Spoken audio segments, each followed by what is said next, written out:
Indian media यानी कि India today group ने जी एक आर्टिफिशियल इंटेलिजेंस को लेकर एंकर जो है वो इंट्रोड्यूस कराया है। मैं अप्रिशिएट करूंगा भारत को कि उन्होंने फिर फराख दिली का मुजाहरा किया। आर्टिफिशियल इंटेलिजेंस मुझे तो पहले समझ ही नहीं आई, मैंने कहा पता नहीं क्या लफड़ा है। तो मैंने फिर अपने एक इंडियन दोस्त को फोन किया, मैंने कहा ये क्या करे तुम लोग।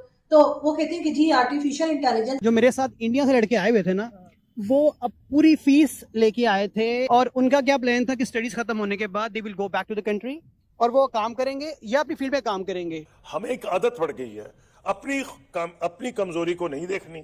कभी अमेरिका को ब्लेम कर दिया, कभी चीन को ब्लेम कर दिया। मैं ऑथेंटिक खबर बता रहा हूँ कि 43% महंगाई बढ़ी है इस हफ्ते में। रमजान का जो पहला वीक है इसमें 43% पाकिस्तान में महंगाई। तो ओ भाई, प्रॉब्लम हमारा अपना है, हमने कोई चेंजेस नहीं की। हमने एक सारी दुनिया तेजी में बदल रही है, हमने अपनी क्या किया। टेक्नोलॉजी में देखें, हमें माजरत के साथ कहना पड़ रहा है कि हम बहुत पीछे हैं।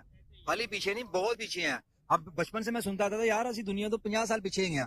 हकीकत वाली बात है, दुनिया से 50 साल पीछे और इंडिया से हम कम से कम 25-30 साल पीछे है। अब चाइना को डिफीट करने में अमेरिका कामयाब हो ना हो, लेकिन भारत अपने इस चीज में कामयाब ये होगा कि उनकी इकॉनमी इंप्रूव हो जाएगी, वो अगले लेवल पर चले जाएंगे, वो रीजनल पावर बन जाएंगे, वो फ्यूचर में सिक्योरिटी काउंसिल में परमानेंट सीट ले लेंगे। इसके बारे में कहा जाता है कि जी ये एजलेस होंगी, बहुत गॉर्जियस है, एजलेस है, टाइमलेस है और कई कई सेवरल जो उनको कहना चाहिए कि आर्ट्स आते हैं और बहुत सारी जो है लैंग्वेजेस आती हैं जिसमें वो न्यूज़ पढ़ेंगी और अपडेट रखेंगी। हेलो दोस्तों, इंडिया टुडे ग्रुप ने देश की सबसे पहली आर्टिफिशियल इंटेलिजेंट न्यूज एंकर को लॉन्च कर दिया है।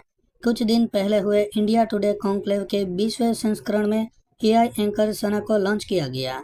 इसे लॉन्च करते हुए इंडिया टुडे ग्रुप की वाइस चेयरमैन कलीपुरी ने कहा कि आज इस यादगार मौके पर मैं आपको एक नए भविष्य से रूबरू कराना चाहती हूँ। यह हमारी पहली एआई एंकर है जो बहुत होनहार, दिलकश, एजलेस, कभी ना थकने वाली और कई भाषाएं बोलने वाली एंकर होगी। उन्होंने कहा कि मैंने इस एआई तकनीक से जो एक चीज सीखी है वो ये है कि इंसानों और एआई के बीच स्पर्धा नहीं है, कम से कम अभी तक तो नहीं, लेकिन इंसान और एआई का एक गठजोड़ यकीनन जादू करेगा। इस कॉन्क्लेव के दौरान एआई एंकर सना ने प्रधानमंत्री मोदी से मुलाकात भी की। अब पाकिस्तानी मीडिया भारत की पहली एआई एंकर को देख सकते में आ गया है और ये चर्चा कर रहा है कि भारत हमसे बहुत ही ज्यादा आगे निकल चुका है। तो चलिए दोस्तों, आगे इसी पर पाकिस्तानी मीडिया का रिएक्शन देखते हैं। इंडियन मीडिया यानी कि इंडिया टुडे ग्रुप ने जी एक आर्टिफिशियल इंटेलिजेंस को लेकर एंकर जो है वो इंट्रोड्यूस कराया है। इस एंकर का नाम है जी सना और इसके बारे में यानी इनका बोलू समझ नहीं आ रही कुछ मुझे। तो खैर इसके बारे में कहा जाता है कि जी ये एजलेस होंगी, बहुत गॉर्जियस है, एजलेस है, टाइमलेस है और कई सेवरल जो उनको कहना चाहिए कि आर्ट्स आते हैं और बहुत सारी जो है लैंग्वेजेस आती हैं जिसमें वो न्यूज़ पढ़ेंगी और अपडेट रखेंगी। और मजे की बात ये कि अगर इस किस्म के यानी आर्टिफिशियल इंटेलिजेंस मुझे तो पहले समझ ही नहीं आई, मैंने कहा पता नहीं क्या लफड़ा है। तो मैंने फिर अपने एक इंडियन दोस्त को फोन किया, मैंने कहा ये क्या करे तुम लोग।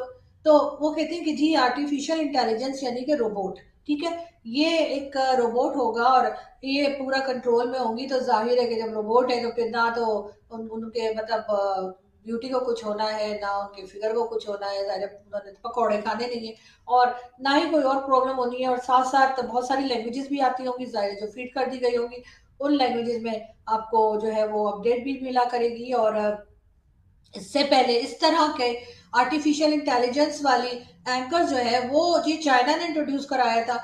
और अब हमने सुना है यानी जो न्यूज आई है वो ये है कि जी इंडिया टुडे और आज तक जो चैनल है वहां पर ये इंट्रोड्यूस कराया जा रहा है। अगर टेक्नोलॉजी की बात करें, अगर इंडिया और पाकिस्तान की बात करें, वैसे तो हमें हर चीज में कंपटीशन बताया जाता है या नहीं कि हमारा अगर मुकाबला पूरी दुनिया में किसी के साथ है, बच्चे से पूछ लें वो क्या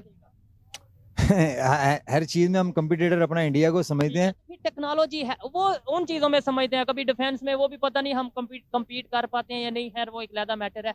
टेक्नोलॉजी में अभी उनकी जो स्पेस एजेंसी है इसरो, उसने 1000 करोड़ कमाया है। सैटेलाइट उन्होंने अपना रॉकेट लॉन्च किया जिसके अंदर 36 सैटेलाइट थी और बड़ा उन्होंने रिकॉर्ड बनाया अपनी हिस्ट्री में। क्या कहना चाहेंगे, वो टेक्नोलॉजी में इतना आगे जा रहे हैं, स्पेस साइंस में स्पेस एजेंसी उनकी इतना तेजी से काम कर रही है। देखें जी, मैं बात वो करूंगा आपके साथ जो रियलिटी है, ठीक है, ख्वाहिश से हटके। ख्वाहिश तो Practical। हाँ, ख्वाहिश तो हमारी ये है कि हम दुनिया में सबसे आगे हैं और आगे होना चाहिए, लेकिन ये रियलिटी नहीं है। अगर आप बात कंपैरिजन इंडिया के साथ करते हैं तो सॉरी टू से इंडिया हमसे टेक्नोलॉजी में बहुत आगे है। मैं कंपैरिजन कर नहीं रहा, मैं ये हाँ। कह रहा हूँ कि हम क्यों नहीं सीख लेते। हाँ, हम इसलिए नहीं सीखते कि हमारे जो सियासतदान है ना, जो हमारी स्टेट है, वो हमारे साथ सिंसियर नहीं है। वो अपनी लड़ाइयाँ झगड़े, आप आज भी आप देख लें, ठीक है, वो अपनी लड़ाइयों झगड़ों में पड़े हुए हैं। तू चोर मैं चोर, हमारे अवाम के बारे में कोई नहीं सोच रहा। हमें हमारी बेसिक जो चीजें हैं ना, वो नहीं हमें मुयसर की जा रही। तो बाकी ये टेक्नोलॉजी तो बाद की चीजें हैं पहले की, लेकिन वो बाद में इसलिए कि पहले पेड़ का इंसान को होता है, वो हमारा पेड़ नहीं पूरा कर पा रहे, बल्कि हमारा पेड़ तो वो बल्कि पाड़ रहे हैं, हमारा पेड़ पाड़ के अपना पेड़ पूरा कर रहे हैं।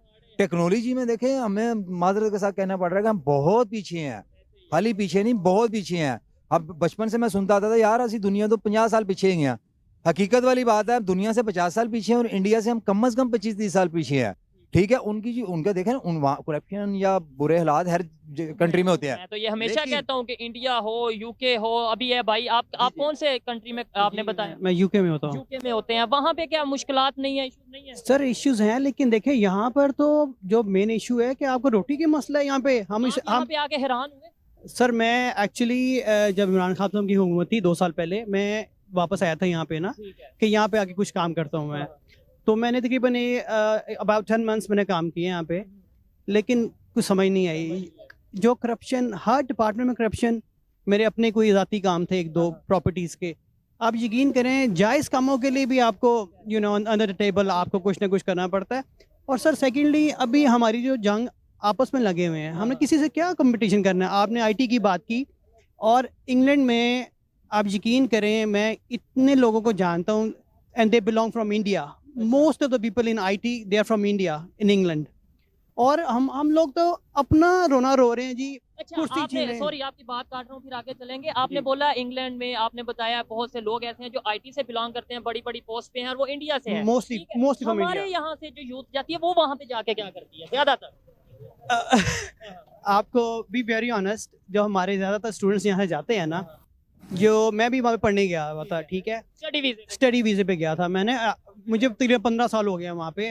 तो जो मेरे साथ इंडिया से लड़के आए हुए थे ना, वो अब पूरी फीस लेके आए थे as a loan from the government. Indian government जी, पूरा लोन लेके आए हुए थे। और उनका क्या प्लान था कि स्टडीज खत्म होने के बाद they will go back to the country, और वो काम करेंगे या अपनी फील्ड में काम करेंगे, ठीक है। और जो अच्छा जी, actually including me as well, कि हम लोग क्या करते हैं, एक सेमेस्टर की फीस लेके जाते हैं, वो जमा कराते हैं, ठीक है। उसके बाद क्या करेंगे जी, वहाँ पे जॉब स्टार्ट कर देंगे। फिर अगर हम किसी समहाउ मैनेज करके अपनी फीसेस पे करते हैं कमा के, ठीक है। और हमारे पे तब तक कितने पैसे चढ़ गए होते हैं या पीछे से मंगवा के, कि हम अपनी डिग्री कंप्लीट करने के बाद वहाँ पे जॉब स्टार्ट कर देते हैं।